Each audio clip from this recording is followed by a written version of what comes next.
Bonjour à tous. Aujourd'hui, on va se pencher sur une décision qui peut paraître simple en médecine vétérinaire, mais qui est en réalité à très haut risque. On va voir comment une procédure qu'on pourrait croire de routine peut faire toute la différence entre un diagnostic qui sauve une vie et un danger absolument mortel. Oui, une procédure de routine ou un risque mortel? C'est exactement la question qui se pose quand un vétérinaire se retrouve face à un chat très affaibli et qu'il doit décider de faire ou non une biopsie du foie. Alors voilà le cas concret. On a un chat siamois de 12 ans, le pauvre il ne mange plus depuis une semaine et il est ictérique. Ça veut dire qu'il a la jaunisse, sa peau et ses muqueuses sont jaunes. Pour vraiment comprendre ce qui se passe, la biopsie du foie ça semble être la seule solution. Et c'est là que tout le casse-tête commence pour l'équipe soignante. Bon, rentrons dans le vif du sujet. Le secret mortel du foie. Et surtout, pourquoi est-ce qu'une simple aiguille, un geste qui paraît si anodin, peut devenir, dans ce cas précis, incroyablement dangereux? Et le voilà. Le risque, c'est noir sur blanc. La procédure peut exposer le patient à une hémorragie intra-abdominale fatale. Ce sont des mots qui font froid dans le dos, et il ne faut surtout pas les prendre à la légère. Le danger, il est là, il est bien réel.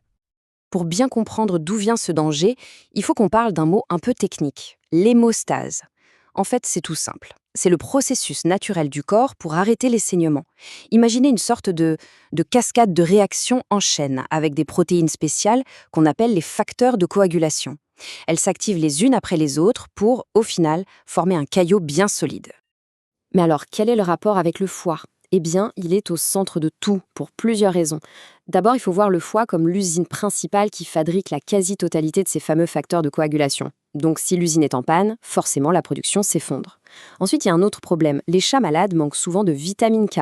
Et cette vitamine, elle est indispensable pour que certains facteurs puissent fonctionner. Et pour couronner le tout, le foie en lui-même, c'est un organe gorgé de sang. Une vraie éponge. Alors imaginez, piquer là-dedans si la coagulation ne marche pas bien. C'est la catastrophe assurée. La différence est vraiment flagrante. D'un côté, un foie en bonne santé, c'est une usine de coagulation qui tourne à plein régime. Aucun souci. Mais de l'autre, un foie malade, eh bien c'est comme une usine en faillite. Elle est tout simplement incapable de produire les éléments nécessaires pour arrêter une hémorragie.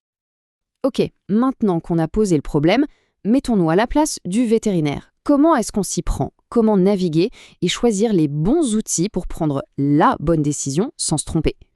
La question, au fond, c'est ça. Comment est-ce qu'un vétérinaire peut savoir, avec un minimum de certitude, si oui ou non, il peut faire cette biopsie en toute sécurité? Eh bien la réponse, elle tient en deux tests sanguins qui sont absolument essentiels. Le PT, pour temps de prothrombine, et l'APTT, pour temps de céphaline activée. En gros, ce sont des sortes de chronomètres qui mesurent en combien de temps le sang coagule. Ça permet de vérifier si la cascade de coagulation fonctionne bien. Et là, attention, c'est un point super important et souvent mal compris.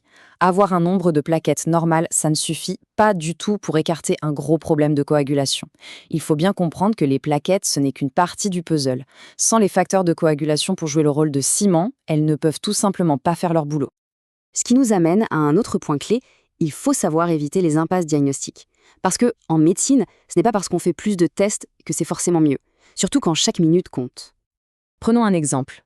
Ça pourrait sembler tout à fait logique de se dire, tiens, et si on testait les acides biliaires pour vérifier la fonction du foie? Eh bien, c'est une impasse totale. Chez un chat qui a déjà la jaunisse, on sait déjà que son foie ne fonctionne pas bien. Donc, les résultats des acides biliaires seront forcément très élevés. Au final, ce test ne nous apprend rien de plus, et pire, il nous fait perdre un temps précieux. D'accord.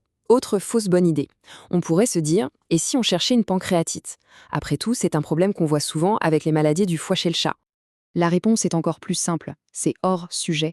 Savoir s'il y a une pancréatite ou non, ça ne répond absolument pas à la seule question qui compte à cet instant T, est-ce que je peux piquer dans ce foie sans risquer de tuer le chat avec une hémorragie?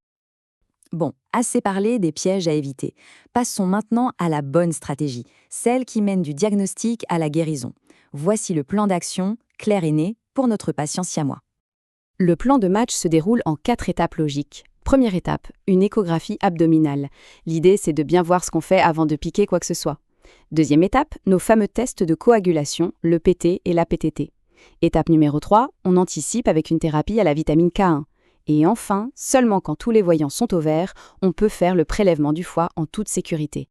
Et là, c'est vraiment l'astuce de pro, le petit truc qui peut tout changer.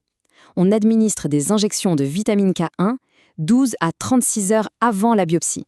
Juste ça, c'est souvent suffisant pour relancer la machine, corriger les problèmes de coagulation et rendre la procédure bien plus sûre. Mais au fait, qu'est-ce qu'on espère trouver avec cette biopsie? Les diagnostics les plus probables sont ceux-ci. On a la lipidose hépatique, qu'on appelle aussi la maladie du foie gras, souvent liée au fait que le chat ne mange plus. On peut aussi avoir 2 types de cholangite, ça c'est une inflammation des voies biliaires. Et enfin, il y a la possibilité d'une néoplasie, autrement dit un cancer. Et ce qui est génial, c'est qu'une fois qu'on a le bon diagnostic, on sait exactement quoi faire. Si c'est une infection bactérienne, hop, des antibiotiques. Si c'est un problème immunitaire, on part sur des corticoïdes. Comme on le voit ici, chaque diagnostic ouvre une voie de traitement bien précise avec un pronostic différent. Et dans le cas de la lipidose hépatique, qui est quand même la cause la plus probable pour notre chat, le traitement de référence, le fameux gold standard, c'est un soutien nutritionnel massif. Et ça, concrètement, ça veut dire poser une sonde d'alimentation. C'est ce geste qui peut paraître impressionnant, qui fait passer le taux de survie à plus de 80%. Donc si on résume tout le parcours, la séquence gagnante, elle est limpide. D'abord l'écho, puis le test de coagulation, on donne de la vitamine K si c'est nécessaire, on fait le prélèvement en toute sécurité et on termine avec la sonde d'alimentation. C'est cet enchaînement logique qui mène tout droit à la guérison. Et tout ça, ça nous laisse avec une dernière question, une question pour la route.